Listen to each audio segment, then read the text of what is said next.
নমস্কার বন্ধুরা, আশা করি আপনারা সকলেই খুব ভালো আছেন। তো আমি আজকে আবারও একটা রেসিপি নিয়ে চলে এলাম।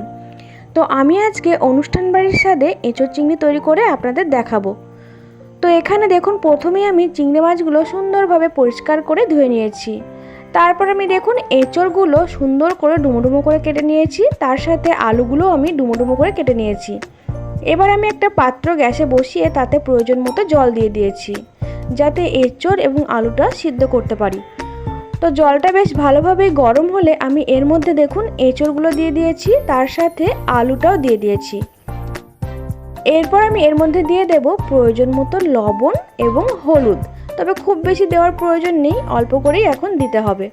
তো লবণ এবং হলুদটা দেওয়ার পরে আমি একটু নাড়াচাড়া করে এটা ঢাকা দিয়ে রেখে দেবো এবং 30% মতো আমি এটা সিদ্ধ হতে দেবো। এটা আমি পুরোপুরি সিদ্ধ করব না, 30% মতো সিদ্ধ করব। এখানে দেখুন 30% মতো আমার সিদ্ধ হয়ে গেছে। এখন আমি ঢাকনাটা খুলে দেব। তারপর আমি এঁচোড়গুলো জলে থেকে তুলে নেব। এঁচোড়টা সিদ্ধ করবার সময় খেয়াল রাখবেন এঁচোড়টা যাতে খুব বেশি পরিমাণে গলে না যায়, তাহলে আপনি যখন বাকি রান্নাটা করবেন তখন এঁচোড় পুরো গলে যাবে। তো সেটা দেখতেও ভালো লাগবে না আর খেতেও অতটা ভালো লাগবে না।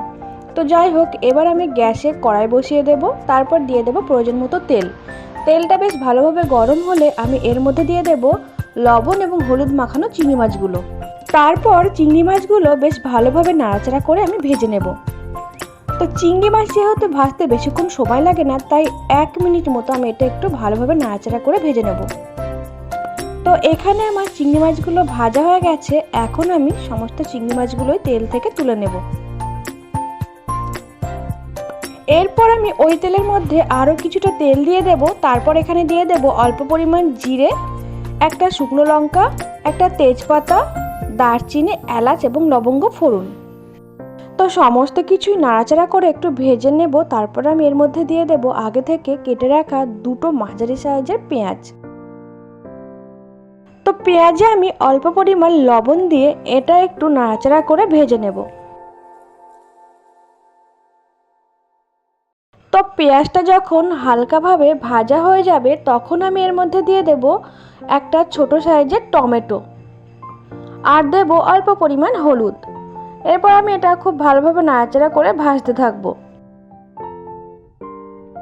তো এখানে পেঁয়াজ এবং টমেটো ভাজা হয়ে গেছে। এখন আমি এর মধ্যে দিয়ে দেব 1 চামচ আদা এবং রসুন বাটা, 1 চামচ জিরে বাটা, 1 চামচ ধনে বাটা আর দেব কাঁচা লঙ্কা এবং শুকনো লঙ্কার পেস্ট। আপনারা এখানে লঙ্কাটা আপনাদের পছন্দ মতো নেবেন। তার সাথে আমি এখানে ব্যবহার করেছি 1/2 চামচ মতো সবজি মশলা। সবজি মশলা দেওয়ার ফলে রান্নার গন্ধটা ভীষণ সুন্দর আসে। আর দেব প্রয়োজন মতো লবণ, হলুদ এবং কাশ্মীরি লঙ্কার গুঁড়ো। তার সাথে দেব অল্প পরিমাণ চিনি। তো সমস্ত কিছু দেওয়ার পর আমি এই মশলাটা খুব ভালোভাবে কষিয়ে নেব। তবে আজকের রান্নায় আমি যে সমস্ত মশলা ব্যবহার করেছি সমস্ত কিছুই আমি নিজের হাতে শিলে বেটে নিয়েছি। আপনারা চাইলে মিক্সারে বেটে নিতে পারেন, কোনো সমস্যা নেই। তবে আমার মনে হয় শিলে বাটার মশলায় রান্নার টেস্টটা ভীষণ সুন্দর হয়। তো যাই হোক, এখানে আমি অল্প অল্প করে মশলায় জল দিয়ে বেশ ভালোভাবেই কষিয়ে নেব। দেখুন মশলাটা প্রায় অনেকটাই কষানো হয়ে গেছে আর তেলটাও ছেড়ে এসেছে। তো এরকমভাবেই আপনাকে মশলাটা সুন্দরভাবে কষিয়ে নিতে হবে। মশলা যত সুন্দরভাবে কষানো হবে রান্নার টেস্টও ঠিক ততটাই সুন্দর হবে। তো এখানে আমার মশলাটা সুন্দরভাবে কষানো হয়ে গেছে। এখন আমি আগে থেকে সিদ্ধ করে রাখা এঁচোড় এবং আলুটা দিয়ে দেব। তো এঁচোড় এবং আলুটা দিয়ে মশলার সাথে বেশ ভালোভাবে নাড়াচাড়া করে কষিয়ে নেব। আর এটা আমি 2 থেকে 3 মিনিট মতো খুব সুন্দরভাবে কষিয়ে নিয়েছি। তো আলু এবং এঁচোড়টা 3 মিনিট মতো ভালোভাবে কষিয়ে নিয়ে এর মধ্যে আমি দিয়ে দেব প্রয়োজন মতো জল। যেহেতু আমি এই রান্নাটা একবারে শুকনো করব না, তাই আমি এখানে জলের পরিমাণটা একটু বেশি দিয়েছি। তো জল দেওয়ার পর আমি এটা ঢাকা দিয়ে রেখে দেব। আর আমি এটা 3 থেকে 4 মিনিট মতো ঢাকা দিয়ে রেখে দিয়েছি। 4 মিনিট পর আমি ঢাকনা খুলে এর মধ্যে আগে থেকে ভেজে রাখা চিংড়ি মাছগুলো দিয়ে দেব।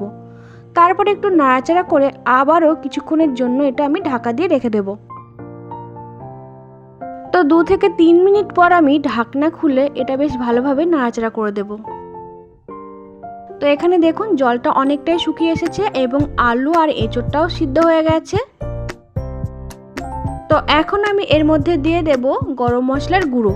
তো এখানে আমি ছোট চামচের হাফ চামচ মতো গরম মশলার গুঁড়ো ব্যবহার করেছি। তো গরম মশলার গুঁড়ো দেবার পর আমি এটা বেশ ভালোভাবে নাড়াচাড়া করে নেব। তো এখন আমার এঁচোড় রান্না রেডি হয়ে গেছে আর গ্যাসটা আমি বন্ধ করে দিয়েছি। আর এখানে দেখুন কালারটা কত সুন্দর এসেছে। আর আপনি এটা নামাবার সময় খেয়াল রাখবেন যে একদম যাতে শুকিয়ে না যায়, একটু ঝোল থাকতে থাকতেই আপনি এটা নামিয়ে ফেলবেন। তো এখানে তো আমার এঁচোড় চিংড়ি রেডি হয়ে গেছে আর এটা খেতেও ভীষণ সুন্দর হয়। তো আপনারা অবশ্যই বাড়িতে এটা ট্রাই করবেন, আশা করি আপনাদের খুব ভালো লাগবে। আর আমার এই চ্যানেলটা যদি আপনাদের ভালো লেগে থাকে প্লিজ লাইক, শেয়ার এবং সাবস্ক্রাইব করে আমার পাশে থাকবেন। ধন্যবাদ।